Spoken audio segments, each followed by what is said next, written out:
क्या कौन सी मांग हमारी ऐसी है जो नाजायज है? हम जायज मांगों को लेकर आ रहे हैं। तो आप चाहे जो भी कर लीजिए, हमें मारने धमकाने के, हम डरने वाले नहीं है।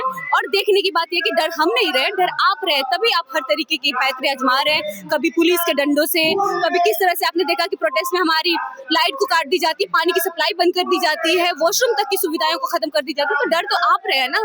तो क्या हम देश के लोग नहीं है? क्या हम इस देश के वासी नहीं है? हम देश प्रेमी नहीं है? हमसे सरकार नहीं बात कर सकती है, लेकिन सरकार हमें ये काम कर रही है कि हमें देशद्रोही करार करके साइड लाइन दे रही है। देखिए, उम्मीद हम अपने तरफ से कर सकते हैं, हम अपने आंदोलन से कर सकते हैं।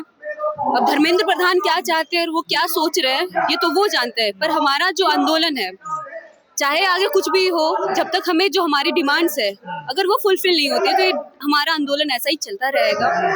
और रही बात उम्मीद की कि सिस्टम से क्या उम्मीद हमें दिख रही है, तो आपने उनकी बयान कल परसों की सुनी ही होंगी। जिस तरह से वो कह रहे हैं कि आज जो लोग जंतर मंतर पे इकट्ठे हैं, वो स्टूडेंट नहीं है, वो पढ़ने वाले नहीं है, वो टुकड़े टुकड़े गैंग के लोग हैं जो देश को टुकड़ों में बांट देना चाहते हैं। वो डफली गैंग है जो डफली लेके हर आंदोलन में आ जाते हैं और देश को बांट देने के काम करते हैं। दहशतगर्द बता रहे हैं। किस चीज के दहशतगर्द? अपनी मांग को लेकर, अपनी राइट को मांगना। वो लोग हमें दहशतगर्द कर रहे हैं जिनके हाथ रंगे हुए खून से। उन 17 स्टूडेंट्स, वो बेगुनाह लोग जिन्होंने पढ़ाई के लिए अपनी जान गंवा दी, वो लोग हमें दहशतगर्द कहेंगे? अकाउंटेबिलिटी मांगने पर शिक्षा मंत्री को ऐसा बयान देना चाहिए कि जो लोग जंतर मंतर पर बैठे हैं, जो स्टूडेंट, वो दहशतगर्द की बी टीम है।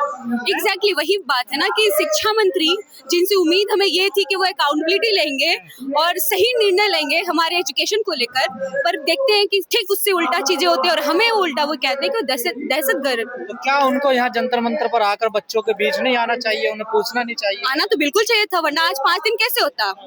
योगा डे के दिन डीयू में आकर वो योगा करते हैं और वहीं जंतर मंतर कुछ दूरी पे सैकड़ों की भीड़ में स्टूडेंट आकर दिन रात इस तेज गर्मी में, इस आंधी तूफान वाले मौसम में भी यहाँ पे आकर सड़कों पे सो रहा है। क्या उनकी दायित्व इतनी नहीं बनती थी कि आकर यहाँ बात करे वो?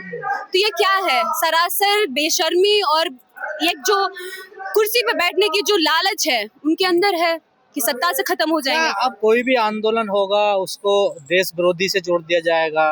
आप देखिए ना कि जितने भी आंदोलन हुआ, फार्मर्स आंदोलन हुए, उनको भी खालिस्तानी कह दिया गया। आज स्टूडेंट सड़कों पे आए तो उनको पाकिस्तानी, उनको देशद्रोही कहा जा रहा है।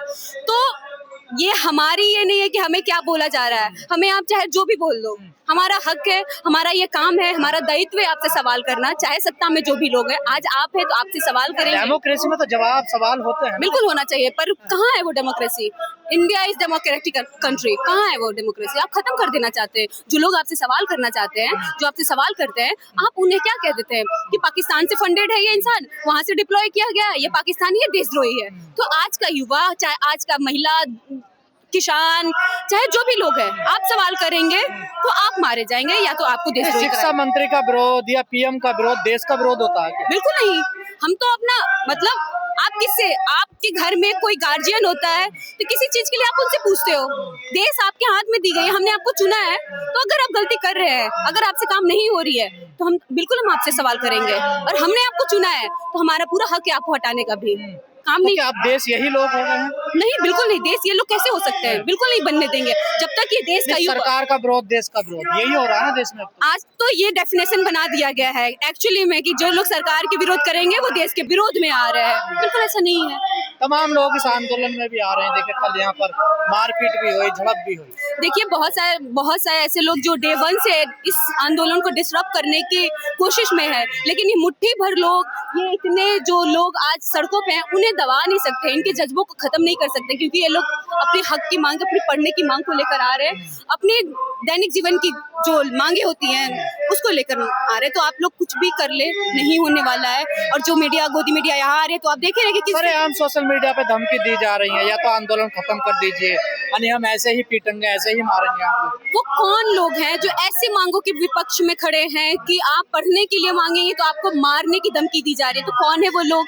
ये वही लोग होंगे जो जिनको ऊपर से हाथ दिया रखा हुआ है कि ठीक है आपको तो कुछ नहीं, क्योंकि उनके पास तो हर चीज है, उनके पास उनकी सरकार है, तो क्यों नहीं लोगों से डरेंगे। और किस चीज की विरोध वो कर रहे हैं? क्या कौन सी मांग हमारी ऐसी है जो नाजायज है? हम जायज मांगों को लेकर आ रहे हैं, तो आप चाहे जो भी कर लीजिए, हमें मारने धमकाने के, हम डरने वाले नहीं है।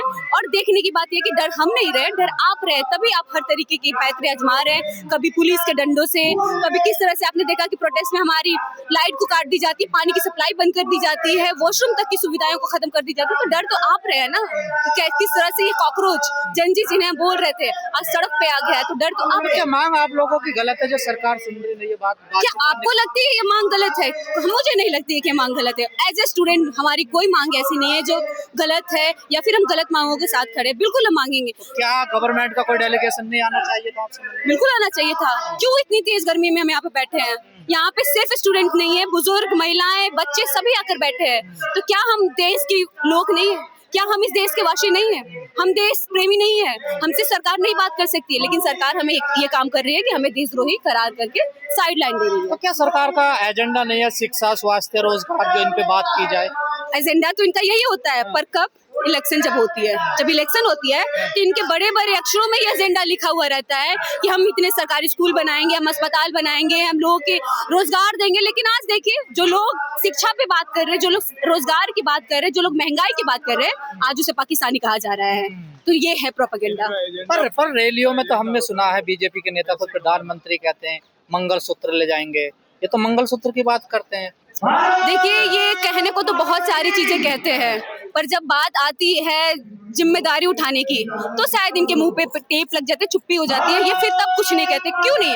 आज जो प्रधानमंत्री मंगलसूत्र ये सब की बात कर रहे हैं, ये तो हमेशा थे वही इंसान। परीक्षा पे चर्चा करते थे, स्टूडेंट्स के साथ बातचीत में रहते थे। क्यों नहीं गए उन लोगों से बात करने के लिए जिनको आज दोबारा रीनीट देना पड़ रहा था? उन स्टूडेंट से क्यों नहीं जाकर मिले? जो 2 मिनट के लिए पेपर अपने सेंटर पे लेट पहुंचते हैं, उन लोगों से क्यों नहीं पूछने गए? आपकी जितनी गैर जिम्मेदार है जो चीजें है वो सब सही, और हमारे अंदर जब आपके मिसमैनेजमेंट के कारण से जब हम परीक्षा सेंटर पे नहीं पहुंचते हैं तो हम उसकी खामियाजा हम क्यों भुगते हैं? हम अपना लाइफ क्यों बर्बाद करें? तो कहाँ है वो शिक्षा प्रधानमंत्री? आए फिर से बात करें, वही स्टूडेंट्स हैं यहाँ पे अपनी मांग को लेकर, तो क्यों नहीं आ जा रहे हैं? युवा है, यूथ है, आप एजुकेशन के लिए लड़ाई लड़ रहे हैं यहाँ पर। कुछ यूथ और भी आते हैं यहाँ से, हम पिछले 5 दिन में देख रहे हैं। उन यूथ में और आप यूथ में क्या अंतर है? देखिए, यूथ हमारे बीच में कोई अंतर नहीं है। वही बात है कि समझने की, उनको लगता है कि हमारा देश, मतलब अगर हम प्रधानमंत्री से कुछ सवाल करते हैं तो हम देशद्रोही हो जाते हैं। मानसिकता है ये लोग की सोच है। आज जो ये लोग हमेशा से आपने अगर आप जंतर मंतर पे आते होंगे तो आपने देखा होगा कि इतने की संख्या में स्टूडेंट्स यहाँ कभी मौजूद नहीं हुआ करते थे, लेकिन हमने देखा कि ये पहला आंदोलन ऐसा एजुकेशन को लेकर जहाँ पे सैकड़ों से ज्यादा स्टूडेंट एक साथ आते हैं, क्योंकि ये साल भर का जो गुस्सा अंदर लोग पाल रहे हैं। मतलब बिहार में देखिए TRA-4 का जो पेपर लीक हो जाता है, जब एग्जाम का समय आता है तो लोग ट्रेन से किस तरह से जाते हैं, उनकी मौत हो जाती है उसमें। तो 1-2 साल की ये नहीं है, ये गुस्सा सालों भर का है। तो मुझे लगता है वो लोग भी समझेंगे जब बात उनकी आएगी। आज जैसे हम यहाँ पे आए तो कल वो भी होंगे। कल हमला भी हुआ यहाँ पर शाम के टाइम। बिल्कुल हमला हुआ है। तो देखिए, चाहे जिस तरह के हमला आप करवाइए, वरना कोई ऐसा नहीं है कि हम आपसे घर की प्रॉपर्टी मांगने आए हैं। हम अपना आपका जितना हम हमारा ये है एजुकेशन, आपका भी वही है। हम यहाँ सबके लिए हैं। ये हमारा कोई मतलब पर्सनल राइट्स को लेकर यहाँ हम नहीं आए हैं। तो ठीक है, कर रहे हैं हमला, कोई बात नहीं। कब तक करेंगे? किसको आप कब तक डराएंगे? एक दिन डर खत्म हो जाता है डराने से। तो ठीक है, डराइए आप। क्या विपक्ष को आपका साथ नहीं देना चाहिए? बिल्कुल देना चाहिए। एक तो ये तो ऐसे मुद्दे हैं जहाँ पे हर किसी को हमारा साथ आकर देना चाहिए था। एजुकेशन आपके क्या, उनके घर वाले, हाँ, लेकिन जिस तरह से ये सरकार एजुकेशन पे इसलिए चुप भी बैठी है क्योंकि उनके बच्चे कहाँ है? विदेश जाके पढ़ रहे हैं। कोई लंदन में पढ़ रहा है, कोई यूके में पढ़ रहा है, और यहाँ की युवा सड़कों पे सो रहा है। तो वो तो खैर नहीं बोलेंगे। क्यों बोलेंगे? जब अपना घर का बच्चा जब पढ़ रहा है, लिख रहा है, सही जगह पे सेटल हो गया है, तो यहाँ के लोग क्या है? 22 लाख लोगों ने, बच्चों ने पेपर दिया। क्या आपको लगता है जिन 22 लाख बच्चों ने पेपर दिया था, क्या उनमें से 22,000 भी यहाँ मौजूद है?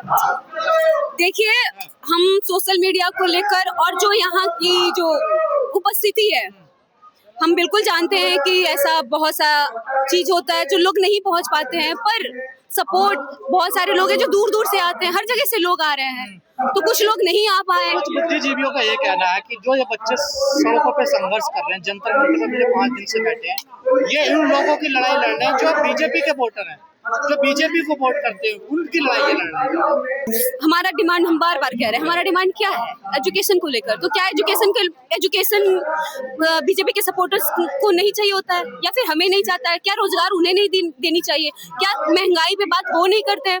तो जो लोग भी आज इस मुद्दे के साथ जुड़े हुए हैं, ये सबके लिए है। ये किसी जुड़ना चाहिए, वो क्यों नहीं जुड़ पा रहे, क्या वजह है? अब जिसे जुड़ना चाहिए, देखिए यहाँ पे जितने सारे लोग हैं, मुझे लगता है कि लोग जुड़ ही रहे हैं। संघर्ष कर रहे हैं, हम तो लगातार आपको देखते हैं सड़कों पे आंदोलन करते रहते हैं। मुझे लगता है कि लोग जुड़ रहे हैं, ऐसा नहीं है कि लोग नहीं जुड़ रहे, वरना 5 दिन हो गया है और हम देख रहे हैं कि जंतर मंतर अभी भी भरा हुआ है। तो बिल्कुल लोग जुड़ रहे हैं, और जो लोग नहीं जुड़ रहे हैं उनसे यही निवेदन है कि आइए जुड़िए, क्योंकि अगर अभी नहीं जुड़े तो हमारे पास कुछ नतीजे पे पहुंचेगा। देखिए नतीजा वही मैंने स्टार्टिंग में ये कहा कि हमारे तरफ से क्या होगा ये हम बता सकते हैं, उनके तरफ से क्या आएगा वो हम नहीं जानते हैं। नतीजा चाहे जो भी हो, जब तक हमारी मांग पूरी नहीं होगी तब तक हम यहीं रहेंगे। चाहे आप हमें पाकिस्तानी कह दीजिए, चाहे हमारे जो भी देशद्रोही कहिए, हम तो यहीं दिखने वाले हैं आपको। क्या देश हिंदू मुस्लिम के धर्म जाति के एजेंडे से बाहर निकल पाए?